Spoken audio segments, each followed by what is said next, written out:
चलिए बच्चों स्टार्ट करते हैं वीडियो। रिवीजन है मॉड्यूल 1 का। टॉपिक का नाम है bye changing independent variable method.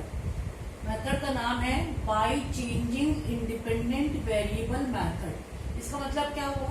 इसका मतलब आपके पास इस तरीके की एक सेकंड ऑर्डर की डिफरेंशियल इक्वेशन है। आपको इस डिफरेंशियल इक्वेशन को सिंप्लीफाई करना है बाय यूजिंग दिस मेथड। और इस मेथड का नाम अगर आप ध्यान से देखें तो ये लिखा है बाय चेंजिंग, यानी कि चेंज करते हुए इंडिपेंडेंट वेरिएबल। इंडिपेंडेंट वेरिएबल को चेंज करते हुए आपको इस क्वेश्चन को सॉल्व करना है। यहाँ पर आप इंडिपेंडेंट वेरिएबल अगर देखेंगे तो दैट इज एक्स। तो इसका मतलब जो क्वेश्चन आपको वाई और एक्स की फॉर्म में दे रखा है, जहां पर एक्स आपका इंडिपेंडेंट वेरिएबल है, इस इंडिपेंडेंट वेरिएबल को चेंज करते हुए आपको इस क्वेश्चन का आंसर निकालना है। तो यहाँ पर मेथड का नाम है bye changing independent variable method. Method क्या कहता है इसको ध्यान से समझ लेते हैं। मेथड ये कहता है कि सबसे पहले जो भी आपको क्वेश्चन है उसको इस इक्वेशन से कंपेयर करिए। ये जो d2y/dx2 का कॉफिशिएंट है इसको सबसे पहले 1 बनाइए। इसको 1 बनाने के बाद ये जो dy/dx का कॉफिशिएंट है वो हम मानेंगे p। y का जो कॉफिशिएंट आएगा दैट इज q और राइट साइड पर जो वैल्यू आएगी दैट इज r। तो सबसे फर्स्ट काम है to find out the value of p, q and r। सबसे पहले हमें p, q, r find out करना है, the first work. Second work है कि हम चेंज करेंगे इंडिपेंडेंट वेरिएबल को।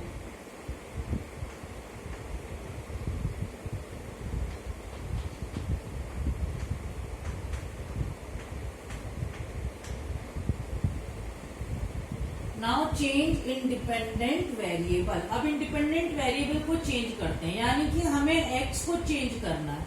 जैसे हम x को चेंज करेंगे तो हमारे पास एक नई इक्वेशन बनकर आएगी और इक्वेशन हो जाएगी d2y/dz2 प्लस p।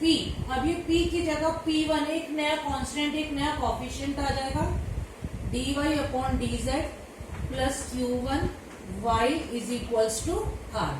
तो आप देख सकते हैं कि आपका ओरिजिनल क्वेश्चन इस तरीके का था, लेकिन जैसे ही आपने इंडिपेंडेंट वेरिएबल यानी कि x को चेंज करा तो आपकी इक्वेशन पूरी तरीके से चेंज हो गई। अब आपके पास पूरी की पूरी इक्वेशन y और z में निकल कर आ गई है, जहां पर z आपका इंडिपेंडेंट वेरिएबल हो गया है। यहाँ पर dy/dz का कॉफिशिएंट p1, q1 y का कॉफिशिएंट और r1, ये तीन नई वैल्यूज निकल कर आई हैं। तो सबसे पहला काम क्या होगा? सबसे पहला काम है कि हमें ये इक्वेशन को फॉर्म करना है और फिर इसको सिंप्लीफाई करना है। हम इस इक्वेशन को एक नाम दे देते हैं, दैट इज इक्वेशन नंबर 1। अब सबसे पहले हम इस इक्वेशन को फॉर्म करने के लिए हमें किस किस की रिक्वायरमेंट है? p1, q1 and r1। Now to form equation number 1 we required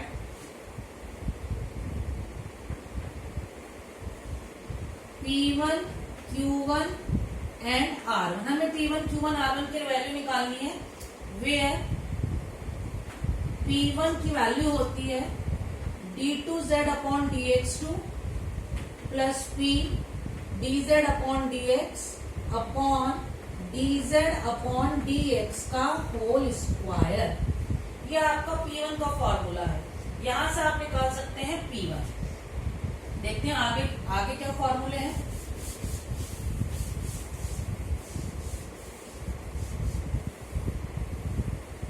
चलिए, ये आपका p1 का फॉर्मूला है। अब देखते हैं q1 का फॉर्मूला। q1 का फॉर्मूला है q/dz/dx का होल स्क्वायर। और इसी तरीके से आपके पास फिर r1 का है और r1 की वैल्यू है r/dz/dx का होल स्क्वायर। तो ऐसे करके पहले हमें p1, q1 और r1 की वैल्यू फाइंड आउट करनी है और फिर पुट करना है p1, q1, r1 into equation number 1। Equation number 1 में रखना है। उसके बाद देन फाइंड करना है सॉल्यूशन। फाइंड करना है सॉल्यूशन।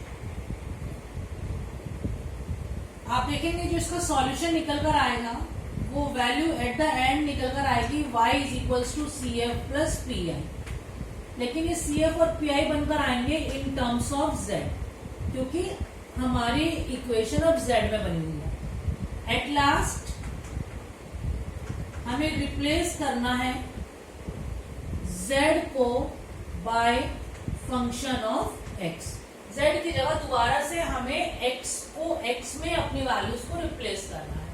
तो ये पूरा हमारा प्रोसेस है, इसको बहुत ध्यान से देखते हैं। थोड़ा सा क्वाइट लेंथी मेथड है, लेकिन इसमें बेस्ड क्वेश्चन को समझते हैं, उससे हमारा क्लियरिटी और ज्यादा आएगी। चलिए अब इस पे वैसे क्वेश्चन देखते हैं। क्वेश्चन है सॉल्व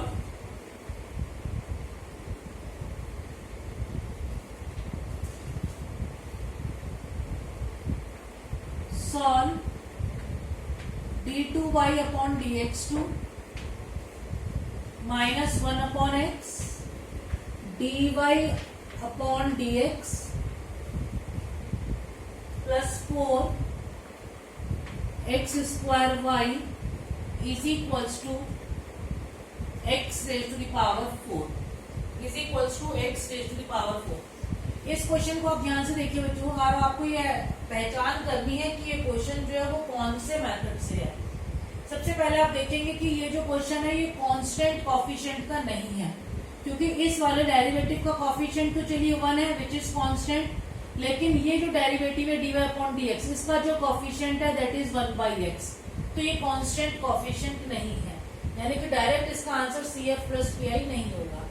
कांस्टेंट कॉफिशिएंट के बाद हम लोगों ने पढ़ा था आइलर कॉची। आइलर कॉची कहता है कि अगर ये सेकंड ऑर्डर का डेरिवेटिव है तो इसके आगे x स्क्वायर होना चाहिए था और फर्स्ट ऑर्डर के आगे मल्टीप्लाई x होनी चाहिए थी, तो ये आइलर कॉची भी नहीं है। उसके बाद लेजेंड्रीज था। लेजेंड्रीज में ये वाला डेरिवेटिव जो है इसके आगे पर्टिकुलर एक फैक्टर ax प्लस b जैसा कुछ होना चाहिए था और सेम फैक्टर यहाँ होना चाहिए था, लेकिन वो भी नहीं है। तो इसका मतलब प्रीवियस हमने जितने भी टॉपिक्स पढ़े उनसे क्वेश्चन सॉल्व नहीं होगा। तो हम इसको ट्राई करने जा रहे हैं bye changing independent variable method. लेकिन इस मेथड की एक पहचान भी है बच्चों, आप इसको देखते ही पहचान सकते हैं कि इस क्वेश्चन को आपको किस मेथड से करना है। इसकी पहचान ये है कि सबसे पहले तो आप यहाँ से p निकाल लीजिए, तो p की वैल्यू आप दे सकते हैं। p की वैल्यू यहाँ से आ रही है 1/-1/x, q की वैल्यू यहाँ से निकल कर आ रही है 4x स्क्वायर और r की वैल्यू निकल कर आ रही है x की पावर 4। सबसे पहले आपको p q r निकालना है। अब मेथड ये कहता है कि अगर आपका जो q है उसकी वैल्यू में किसी भी फंक्शन का स्क्वायर आ जाए तो ये मेथड एप्लीकेबल है। हम लिख सकते हैं दिस मेथड इज एप्लीकेबल। इसका मतलब आप किसी भी क्वेश्चन का जल्दी से क्यू चेक कर लीजिए। अगर क्यू की वैल्यू में कांस्टेंट तो मैटर नहीं करता, जो फंक्शन है वो फंक्शन जो है वो स्क्वायर रूट में है, अगर वो किसी का परफेक्ट स्क्वायर है, किसी भी फंक्शन का परफेक्ट स्क्वायर है, यानी कि ये साइन स्क्वायर एक्स हो सकता था, ये 1/x स्क्वायर हो सकता था, ये 1+x का होल स्क्वायर हो सकता था, ये किसी का भी अगर स्क्वायर है तो इसका मतलब ये मेथड लगेगा। तो यहाँ से पहले तो पहचान कर लेते हैं कि मेथड इज एप्लीकेबल। अब अपने इस क्वेश्चन को करना स्टार्ट करते हैं। हमारी जो डिफरेंशियल इक्वेशन बनेगी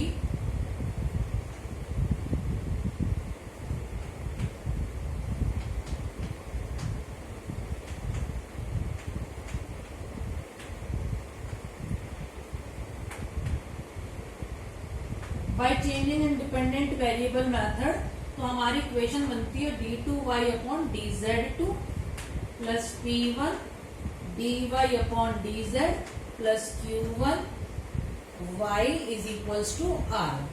आपको p1 q1 r1 निकालना है बच्चों, लेकिन p1 q1 r1 की वैल्यू में अगर आपने नोटिस करा है तो हर जगह पर dz अपॉन dx लिखा है। dz अपॉन dx की वैल्यू हमें नहीं पता, तो हम यहाँ पर बहुत ध्यान से इसको करना स्टार्ट करेंगे। सबसे पहले आपको Q1 से स्टार्टिंग करनी है। Q1 की वैल्यू क्या थी? Q upon dz upon dx का होल स्क्वायर।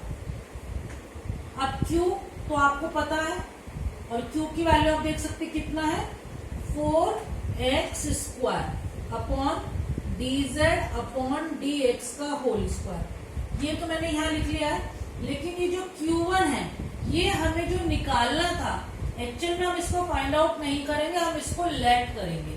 तो यहाँ पर Q1 की कोई भी कांस्टेंट वैल्यू आपको लेट करनी है। अगर आपको कुछ भी नहीं समझ में आ रहा तो आप लेट कर लीजिए Q1 इज इक्वल्स टू 1। अगर आपको कुछ समझ में नहीं आ रहा तो आप Q1 को 1 मान लीजिए, तो आप यहाँ पर Q1 की जगह 1 रख दीजिए। आप ये भी कर सकते थे, ये Q1 को 1 ना लेट कर Q1 को 4 लेट कर लेते। अगर 4 लेट करते तो 4 से 4 इजीली कैंसिल हो जाता, तो आप इसको 4 भी लेट कर सकते थे, आप इसको 1 भी लेट कर सकते थे। तो यहाँ पर मैं इसको 1 लेट कर रही हूँ, जिससे कि हर क्वेश्चन में आप चाहें तो 1 लेट कर अपना काम चला सकते हैं। तो यहाँ पर जो Q1 था उसको हम फाइंड आउट नहीं करेंगे, उसको हम लेट कर लेंगे। और हम इसको इसलिए लेट कर रहे हैं क्योंकि हमें फाइंड करना है ये वैल्यू। Q की वैल्यू थी 4x², तो यहाँ से हम इसको 1 मान ले रहे हैं। ये आपको ध्यान रखना है हर क्वेश्चन में। तो Q1 को आपको हर क्वेश्चन में अज्यूम करना है, लेट करना है। इन जनरल हम लोग इसको 1 मान लेते हैं, लेकिन ऐसा कोई रूल नहीं है, आप Q1 को कुछ भी मान सकते हैं, it's totally up to you. और अगर आप कुछ भी अज्यूम कर रहे हैं, after that you will get the same answer.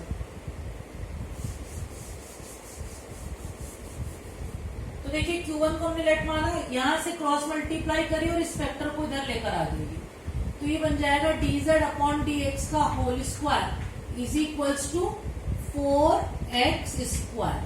या आप इसको लिख सकते हैं dz अपॉन dx, दोनों साइड को कंपेयर करिए, जब इनकी पावर सेम है तो बेस भी सेम होंगे, और यहां से आ जाएगा ये 2x। ये जो वैल्यू निकल कर आई है, दिस इज वेरी इंपॉर्टेंट। यहां से ये dz अपॉन dx से बच्चों आपको 2 वैल्यू फाइंड आउट करनी है। एक वैल्यू आपको निकालनी है d2z अपॉन dx2 की, which is required in the value of P1। P1 निकालने के लिए इसकी जरूरत पड़ेगी। और आप देख सकते हैं जब इस इक्वेशन को 2 बार डिफरेंशिएट करेंगे, यानी कि एक बार और करेंगे, तो 2x का हो जाएगा 2। और एक और बात आपको करनी है कि इसको इंटीग्रेट भी करना है विद रिस्पेक्ट टू x, जिससे कि आपके पास z भी आ जाए। तो आप इसको इंटीग्रेट करेंगे विद रिस्पेक्ट टू x, तो आप देख सकते हैं z की वैल्यू आ रही है 2x²/2, यानी कि यहां से आप देख सकते हैं z की वैल्यू निकल कर आ गई है x²। ये भी आपको रिक्वायर्ड है एट द एंड, क्योंकि आप ध्यान से अगर देखेंगे तो आपका क्वेश्चन ओरिजिनली x में था, हमने उसको z में चेंज करा है, तो आखिर में आंसर भी हमें x में ही देना है। तो इसका मतलब z और x के बीच में कोई रिलेशन होगा, और वो रिलेशन ये है। इसका मतलब आखिर में जब z में हमारा आंसर आएगा तो हर एक z की जगह x² को रिप्लेस कर देंगे और अब हमारा आंसर x में आ जाएगा। तो बच्चों आपको इस मेथड में ये ध्यान रखना है कि स्टार्टिंग Q1 से करनी है, Q1 को 1 लेट कर लेना है, यहाँ से हमेशा dz अपॉन dx निकल कर आएगा। इससे आपको 2 वैल्यूज फाइंड आउट करनी है। एक वैल्यू फाइंड आउट करनी है d2z अपॉन dx2 की, और एक वैल्यू आपको निकालनी है z की। ये दोनों हमारे आगे काम आनी है। चलिए इतना करने के बाद Q1 हम लोगों ने नहीं निकाला, इसको 1 हमने लेट कर लिया था। अब हमें निकालना है P1 और R1। अब P1 देख लेते हैं बच्चों। P1 की वैल्यू थी d2z upon dx2 plus p dz upon dx upon dz upon dx का होल स्क्वायर। आप देख लीजिए इस पूरे के पूरे P1 की वैल्यू में हर जगह dz अपॉन dx आ रहा है। अगर ये वैल्यू हम पहले नहीं निकालते तो हम P1 नहीं निकाल सकते थे, इसीलिए पहले हमने dz अपॉन dx और d2z अपॉन dx को फाइंड आउट करा। तो यहाँ से आप वैल्यू रख दीजिए और देखिए d2z अपॉन dx2 तो आपका 2 आ गया, माइनस p की वैल्यू कितनी थी आपकी 1 अपॉन x थी। एक बार क्वेश्चन से देख लेते हैं। तो आपकी जो p की वैल्यू थी वो -1 अपॉन x थी, और dz अपॉन dx कितना आया था, dz अपॉन dx की वैल्यू आई थी 2x upon dz upon dx का स्क्वायर, यानी कि 2x का होल स्क्वायर। आप देख सकते हैं x से x कैंसिल हो गया, 2 - 2 0, तो इसका मतलब P1 की वैल्यू आपके 0 आ गई। तो P1 0 आ गया, Q1 को 1 लेट कर लिया। अब जल्दी से R1 देख लेते हैं।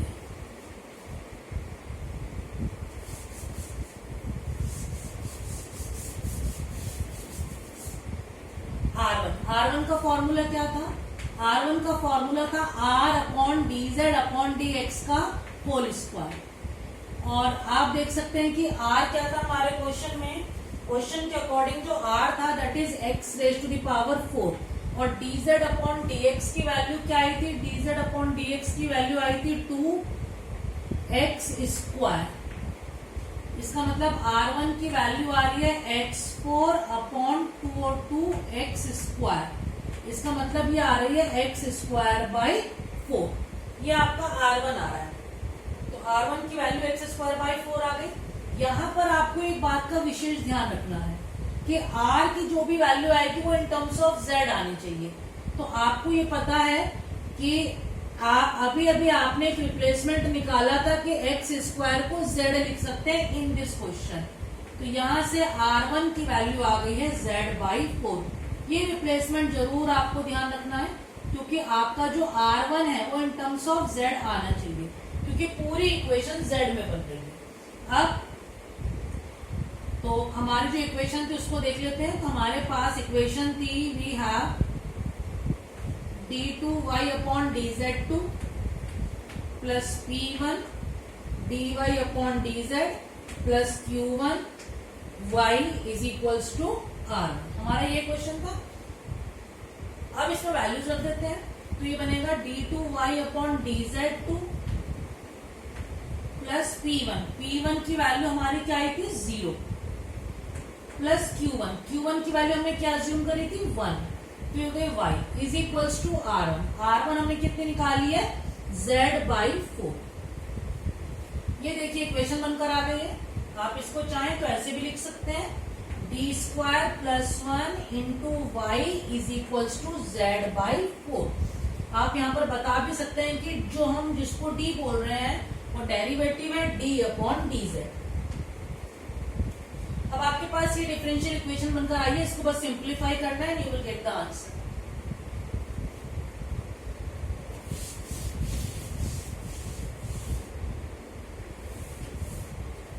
आप देख सकते हैं ये जो इक्वेशन है ये बनकर आ गई है with constant coefficient.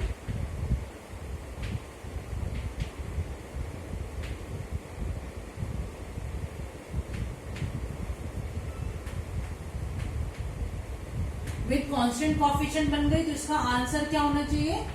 y is equals to C F plus P I. लेकिन आप देख सकते हैं ये जो इक्वेशन है वो इन टर्म्स ऑफ z बनकर आई है। तो आपका जो सी एफ और पी आई आएगा वो इन टर्म्स ऑफ z आएगा और बाद में z को रिप्लेस करेंगे हम लोग x से। जल्दी से सी एफ फाइंड करते हैं। आप देखिए यहां से सी एफ निकालेंगे तो इक्वेशन क्या बन रही है? Auxiliary m square plus 1 is equals to 0, यानी कि m square is equals to -1, यानी कि m की वैल्यू आ गई plus minus under the root of -1, that is m is equals to plus minus iota, जिसको आप लिख सकते हैं 0 प्लस माइनस आयोटा। अल्फा की वैल्यू 0 आ गई है, बीटा की वैल्यू 1 आ गई। तो आपका जो सी एफ वो बनेगा e की power 0z c1 cos beta that is 1z plus c2 sin z। ये आपका बनकर आ गया बच्चों सी एफ। अब निकालना है पी आई। पी आई का formula 1/fd into F Z. F D कितना है हमारे पास यहाँ से? डी स्क्वायर प्लस 1 और एफ जेड की वैल्यू थी z by 4। Again case number 3 polynomial बनकर आ गया in terms of z। Case 3 में हम लोग बाइनोमियल लगाते हैं।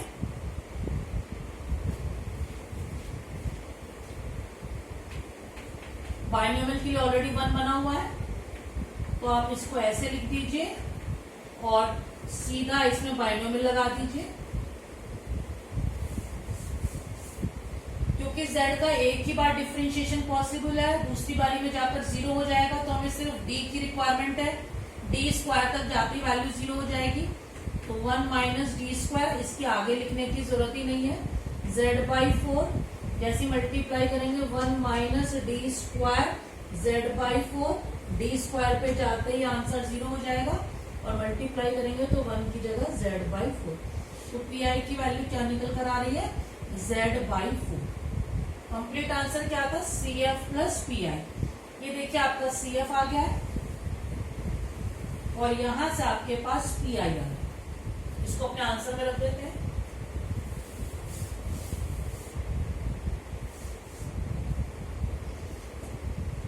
तो अब हमारा जो आंसर आएगा वो आ जाएगा y is equals to CF plus PI। y is equals to CF। CF क्या आ रहा है? C1 cos z plus C2 sin z plus ये तो CF आया, PI की वैल्यू क्या आ रही है? Z/4। आप देख सकते हैं पूरा का पूरा आंसर Z में है, पर हमें इसको X में चाहिए क्योंकि हमारा जो ओरिजिनल क्वेश्चन था वो X में था। तो अब हम रिप्लेस करेंगे। वो रिप्लेसमेंट हम लोगों ने आइडेंटिफाई पहले ही कर लिया था, जहां जहां Z है उसकी जगह x²। ये रिप्लेसमेंट हर क्वेश्चन में अलग अलग होगा अकॉर्डिंग टू द क्वेश्चन। ये हर क्वेश्चन में अलग अलग होगा।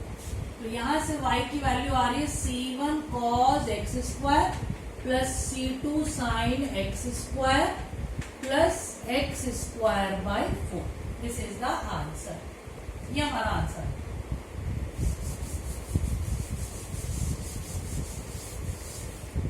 अब हम जल्दी से दूसरा मेथड कर लेते हैं। मेथड का नाम है normal form method.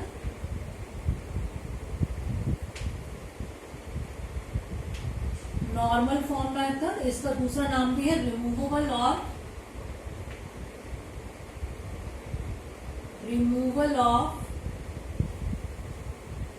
First derivative.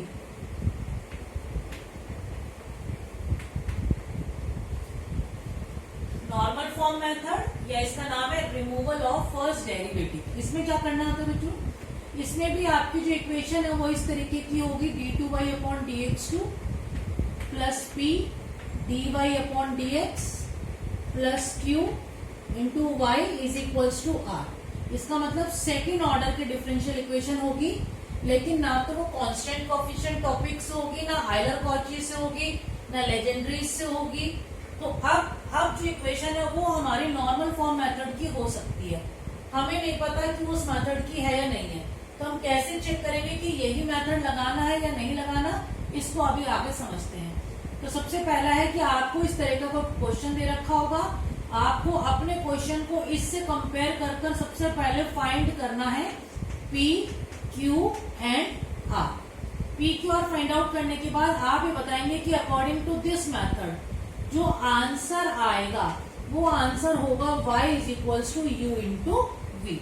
Where आप बताएंगे कि जो u है उसको निकालने का फॉर्मूला है -12 integral of p dx। This is the formula by which you can find out the value of p। यहां से बच्चों